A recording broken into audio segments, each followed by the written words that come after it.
हरे कृष्णा, जय शील प्रभुपाद।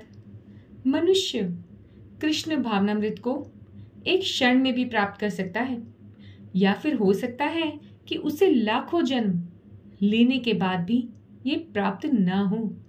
इसलिए तो बार बार ये कहा जाता है कि नाम जप करिए, क्योंकि अगर अभी नाम जप नहीं किया तो फिर शायद हम कभी भी नहीं कर पाएंगे। हम भाग्यशाली हैं कि हमें मनुष्य जन्म में ही ये समझ आ गया कि भगवान श्री कृष्ण ही हमारे सब कुछ हैं। तो चलिए आज हम जल्दी से 72वां श्लोका करते हैं। 72वां श्लोका। एषा ब्राह्मी स्थिति पार्थ नैनां प्राप्य विमुह्यति स्थित्वा स्यामंत काले अपि ब्रह्म निर्वाण मृच्छति। अर्थात ये आध्यात्मिक तथा ईश्वरीय जीवन का पथ है, जिसे प्राप्त करके मनुष्य मोहित नहीं होता। यदि कोई जीवन के अंतिम समय में भी इस तरह स्थित हो तो वह भगवत धाम में प्रवेश कर सकता है। अब ये सत्य को समझने और स्वीकार करने की बात है कि जो व्यक्ति जीवन के अंतिम समय में भी भगवान श्री कृष्ण को याद कर लेगा, वो भगवत धाम जाने में सफल हो जाएगा। आपने अजामल की कथा तो सुनी ही होगी। अजामल ने भी अंत समय में श्री हरि का नाम लिया, जिससे वे गोलोक धाम जाने का अधिकारी बन गया। भौतिक जीवन का अंत निश्चित है।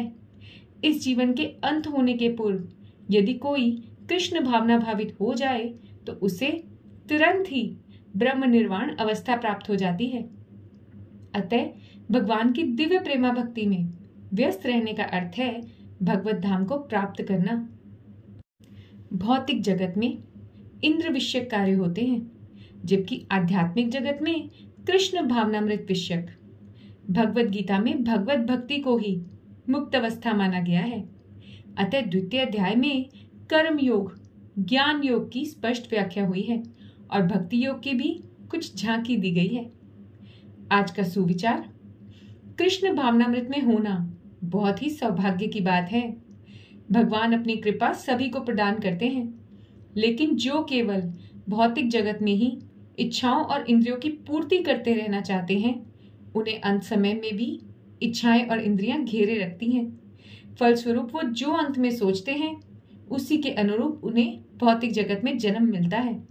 परंतु जो भक्त ये समझ जाता है कि भगवान ने ही हमें ये अवसर दिया है कि हम फिर से गोलोक धाम लौट जाएं, वे इन अवसर को गवाता नहीं है, अपितु अपना जीवन भगवान श्री कृष्ण को समर्पित कर देता है, जिसे अंत समय में खुद भगवान के द्वारपाल लेने आते हैं और वह मुक्त हो जाता है। इसलिए इस अवसर को मत गवाइए और जप करते रहिए। हरे कृष्ण कृष्ण कृष्ण हरे हरे, हरे राम राम राम हरे हरे। और खुश रहिए। इसी के साथ भगवत गीता यथारूप का द्वितीय अध्याय का गीता का सार पूरा हुआ। इस चैनल को लाइक और सब्सक्राइब करते रहिए और हमेशा खुश रहिए। हरे कृष्णा, जय शील प्रभुपाद।